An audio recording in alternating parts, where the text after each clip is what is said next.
I was in the kitchen. I had a coffee pot with my left hand, filling it under the sink, and my hand started to shake uncontrollably. And the only way it stopped was when I grabbed it with my left, or my right hand. So, thought that was weird, but then moved on until 2 weeks later, the same scenario.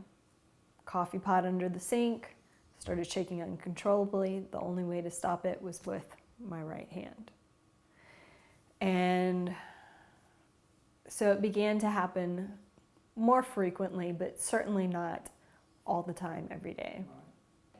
Your median age for dealing with Parkinson's is a 65-year-old white man. I don't fit that criteria.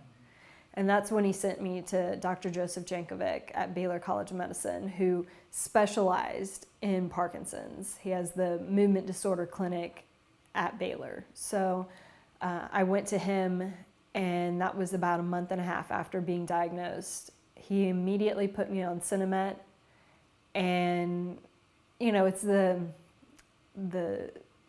gold standard for Parkinson's medication. And for me, it was a game changer. I went from not being able to type, not being able to function with my left arm. In order to move it, I used my right, to being able to type within 48 hours. I was able to rekindle my independence. I try and stay balanced. I try to stay balanced with my meds, with my mood, with my child, with my exercise. Just everything needs to stay in balance, and as little stress as possible is my best way of life. Then around Thanksgiving, there was a Groupon for a ninja class in Houston, and it was about an hour away.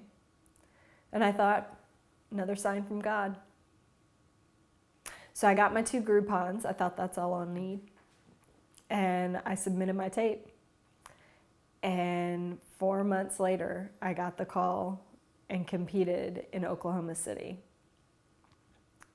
I was completely unprepared, which, to be honest, not one person that tries out for American Ninja Warrior is prepared.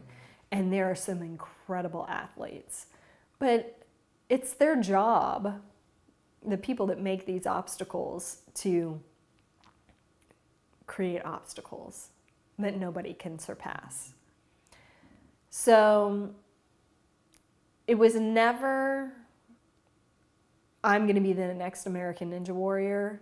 It was, I want to prove to people out there that despite your obstacles, despite your shortcomings, there's nothing in this world that you can't accomplish in one form or fashion. It was never to hit that buzzer. It was to say, if I can do it, you can too. Something that I typically tell people is I don't have any extreme talents, but I just do stupid things that most people would never try. And I had always, my entire life, wanted to be artistic. My sister was artistic. I was crafty. I was creative, but I was never artistic. I couldn't draw to save my life. And my daughter needed something for school.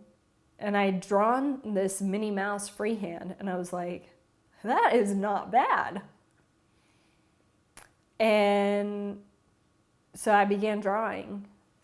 And not every drawing turns out, but when they do, they're pretty amazing. And more than anything, it's, I've never had any art lessons.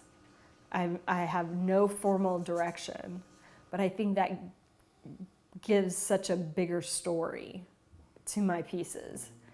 And again, it's not so much that I have this natural born talent, which I actually do, but it's that I simply tried.